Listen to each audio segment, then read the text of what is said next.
अहम खबर आप तक पहुंचाएं कि रावलपिंडी डेवलपमेंट अथॉरिटी ने चक्री में 3 गैर कानूनी हाउसिंग सोसाइटीज के खिलाफ ऑपरेशन किया है। सोसाइटी के दरवाजों और दफातर को सील कर दिया गया है। तफसीलात जान लेते हैं डॉन न्यूज़ के नुमाइंदे ताहिर नसीर से। जी ताहिर, अपडेट कीजिएगा इस ऑपरेशन के हवाले से।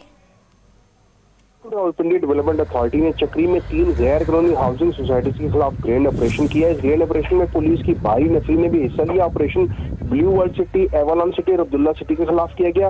ऑपरेशन टीम ने गैर कानूनी सोसाइटीज के बैंकर, गेट, दफातर को सरबमर कर दिया। गैर कानूनी हाउसिंग स्कीमों के फ्रॉड और लूट मार को रोकने के लिए ग्रैंड ऑपरेशन किया गया। DGRDA सैफ अनवर जफ्फा का यह भी कहना था कि ऑपरेशन से कबल इलाके में अमन अमान की मौजूदा सूरत हाल पर भी गौर किया गया।